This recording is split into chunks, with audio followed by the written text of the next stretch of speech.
Pushpa mania నుంచి fans ఇంకా బయటకు రాలేదు కానీ ఐకాన్ స్టార్ మాత్రం ఎప్పుడో వాట్ నెక్స్ట్ అంటూ ముంబై బాట పట్టేశారు. అక్కడే shooting జరుపుకుంటోంది Atlee cinema.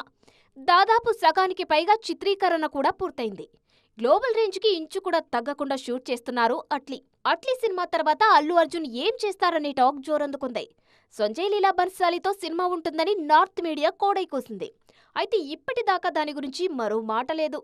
Sandeep Reddy Vanga cinema కూడా ఉంటుందనే మాటలు వినిపించినా ప్రస్తుతం స్పిరిట్ పనులతో సందీప్ బిజీ కాబట్టి ఆ ఊసెత్తడం లేదు జనాలు. ఆల్రెడీ చేసిన బోయపాటితో మళ్లీ సినిమా చేయడానికి బన్నీ మొగ్గు చూపుతున్నారనే వార్తలున్నాయి. అఖండ తాండవం తర్వాత బోయపాటి ఫ్రీ అవుతారు కాబట్టి ఈ కాంబో సెట్ అయ్యే ఛాన్సులు బాగానే ఉన్నాయనే మాట వినిపిస్తోంది.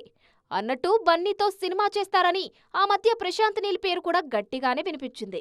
ఇప్పుడు తారక్, ఆ తర్వాత ప్రభాస్ అంటూ బిజీగానే ఉంది నీల్ లైనప్. ఈ నేపథ్యంలో బన్నీ ఇమ్మీడియట్ గా ఎవరికి క్యాల్షీట్ ఇస్తారు, ఏ సీట్లోకి వెళ్తారన్నది పెద్ద సస్పెన్స్ గా మారింది. పుష్ప 3ని లైన్లో పెట్టే అవకాశాలు లేకపోలేదంటున్నారు క్రిటిక్స్.